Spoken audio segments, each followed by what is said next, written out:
Namaste everyone. In today's video, we're going to focus on Muni Patanjali's Yoga Sutra 2.46.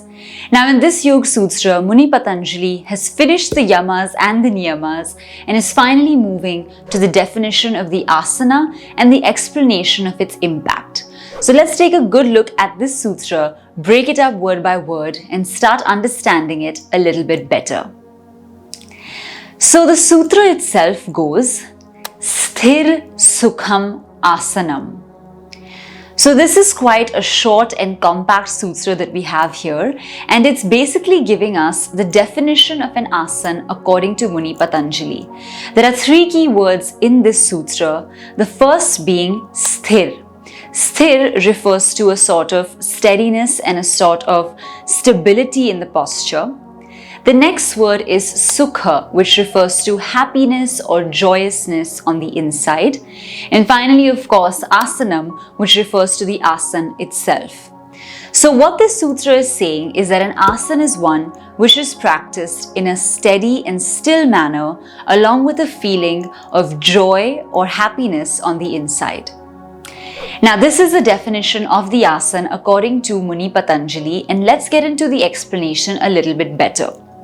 One of the main things that we notice from here is that the word asana itself comes from the verb root as, which refers to a sitting posture most usually. Even common objects which are used to sit on, like the stool or like a tiny little chair, are usually depicted with the verb root as. And therefore it is indicated that probably what Muni Patanjali was talking about was maybe a sitting posture instead of the other poses. So what commentators are suggesting is that in Muni Patanjali's system of yoga, the asana which is most preferred is the sitting asana. So these are the meditational practices rather than the standing, supine or the prone positions. Now let's take a step further and understand why this is the case. We have to get one thing very clear, which is that Hatha Yoga and Patanjali's yoga systems are two different systems of yoga that have evolved. They're not opposed to one another, they kind of follow the same line of thinking, but they focus on different elements, and that's something really important to understand. Hatha Yoga, which we practice, which are given in texts like the Hatha Yoga Pradipika as well as the Gheranda Samhita, are texts that explain asana, pranayama, mudra and bandha, which are essentially physical practices that help us on the journey of yoga. However, books like Patanjali's Yoga Sutra focus on yoga more as a mental and spiritual system rather than a practical physical system. And because of this essential difference between the two, there's a lot that happens in the understanding of an asana based on Hatha Yoga versus based on Patanjali's Yoga Sutras. So presently, we're looking at the definition from Muni Patanjali's perspective, and we believe that he probably is talking more about Padmasana, Siddhasana, Swastikasana, these types of postures which a sadhak can sit in for a very long period of time. Now, more than that, there are some characteristics of a meditational practice or a posture which are really important to understand. Most meditative postures involve sitting by creating a wide base with the feet. The wide base that we create with our legs allows us to kind of expand the surface area and sit up nice and tall in this position for a long period of time. Another characteristic is that the spine is lengthened upright and the chest is completely open. This allows there to be a certain level of alertness and awakeness in the body. At the same time, it's not so restful that you're going to fall asleep, but it's restful enough for you to enter meditative states of being. So therefore, Muni Patanjali was most probably describing the sthirtha and the sukh that we derive in a meditational practice. One more very important point here is that meditational practices take a long period of time. Meditation has been prescribed mostly for longer periods of time, but of course in our urban lifestyles we do little 10-15 minute meditations because that's how much we can do on a daily basis.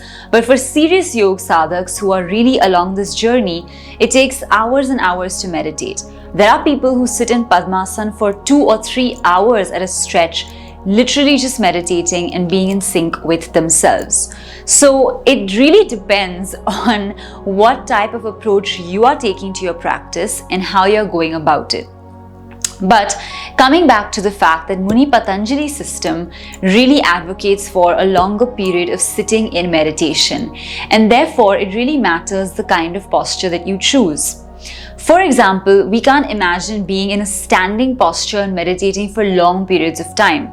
It is possible to do it for short periods of time, but when you need that deep concentration to take you into the spiritual journey, the best posture is Sukhasan, Padmasan, Samasan, Swastikasan, and the others.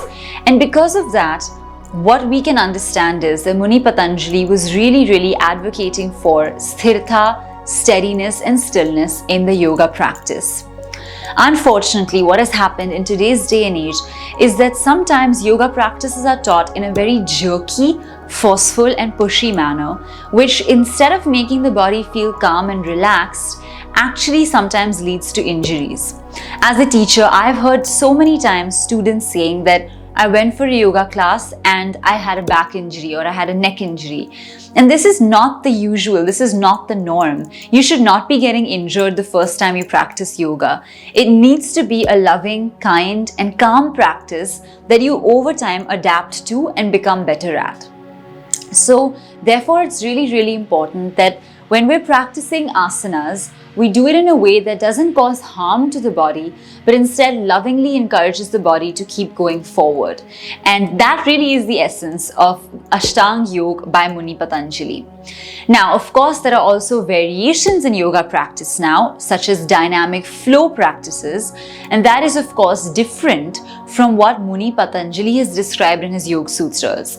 The Ashtanga Yoga that we know as we practice in terms of a flow is a very different modern concept of physical asana practices which sync with the breath and form a yoga flow. But that is a different practice because it's done in a more dynamic style. Whereas the practice and the type of asana that Muni Patanjali is talking about is a more traditional, static, still and steady practice. And I think that's also because the aim of the practice is so different.